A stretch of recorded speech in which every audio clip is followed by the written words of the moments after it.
أعوذ بالله من الشيطان الرجيم. بسم الله الرحمن الرحيم. الرحمن علم القرآن خلق الإنسان علمه البيان.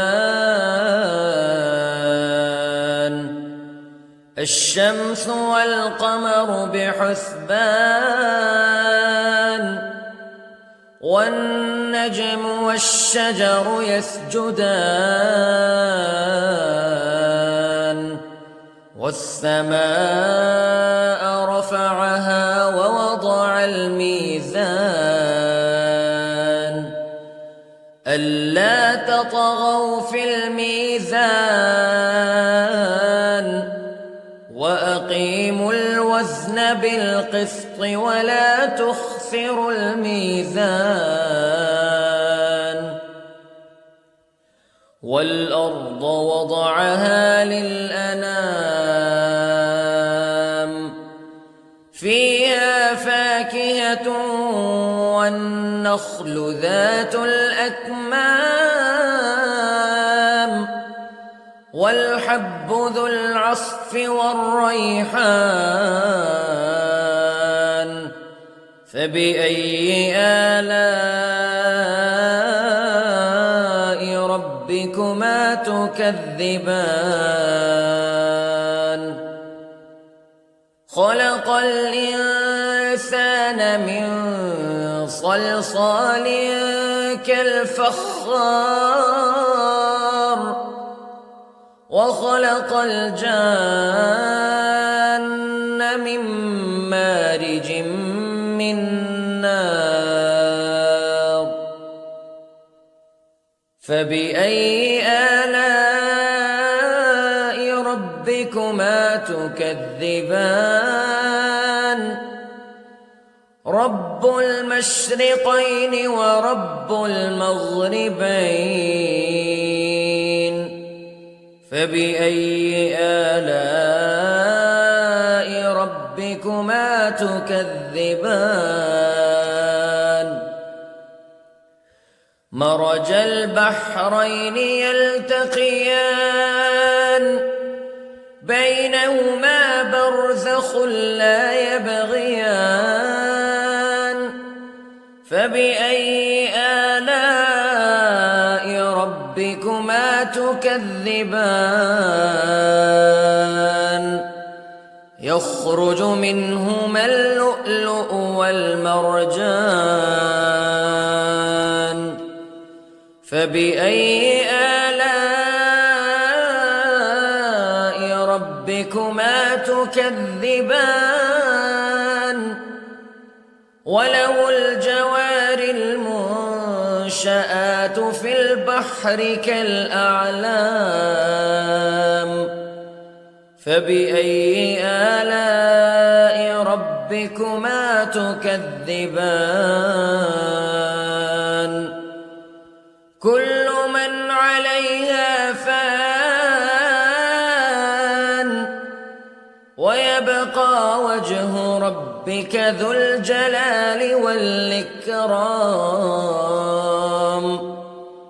فبأي آلاء ربكما تكذبان.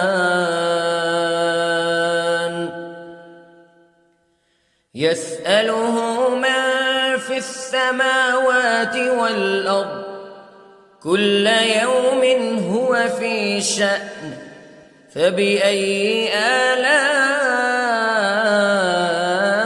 ربكما تكذبان. سنفرغ لكم أيها الثقلان فبأي آلاء ربكما تكذبان.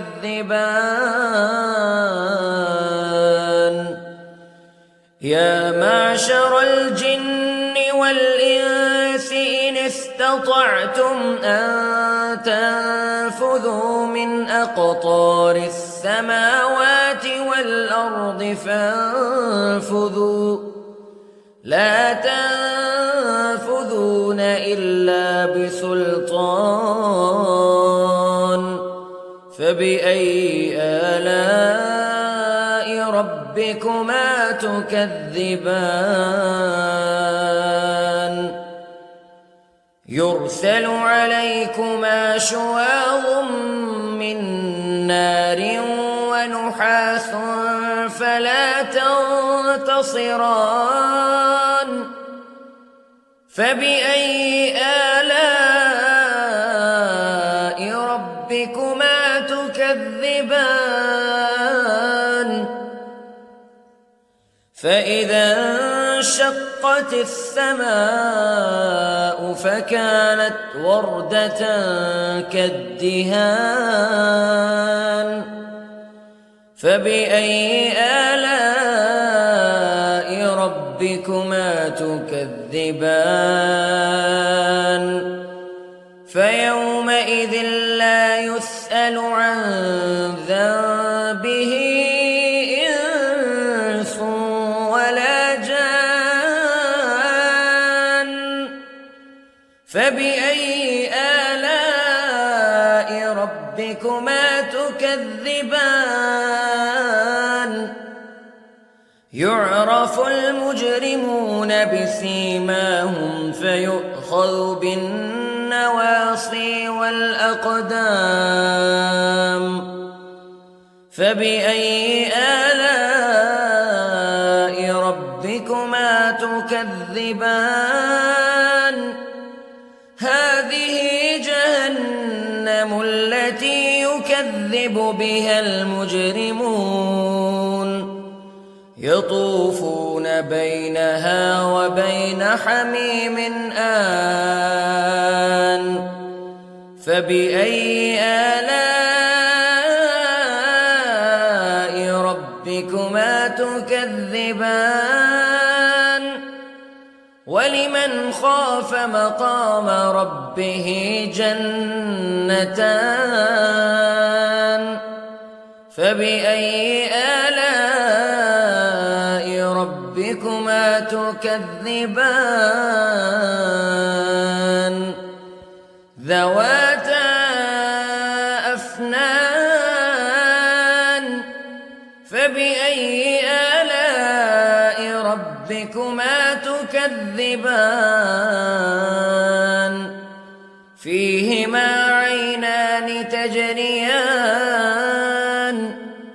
فبأي آلاء ربكما تكذبان فيهما من كل فاكهة زوجان فبأي آلاء ربكما تكذبان متكئين على فرش بطائنها من استبرق وجنى الجنتين دان فبأي آلاء ربكما تكذبان فيهن قاصرات الطرف لم يطمثهن إنس قبلهم ولا جان فبأي آلاء ربكما تكذبان كأنهن الياقوت والمرجان فبأي آلاء ربكما تكذبان هل جزاء الإحسان إلا الإحسان فبأي آلاء ربكما تكذبان ومن دونهما جنتان فبأي آلاء ربكما تكذبان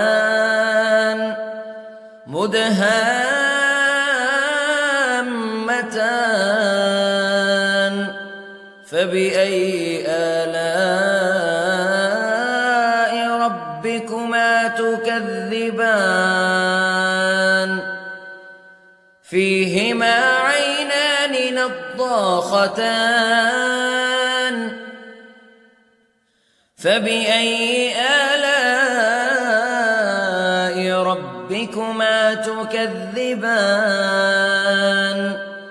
فيهما فاكهة ونخل ورمان فبأي آلاء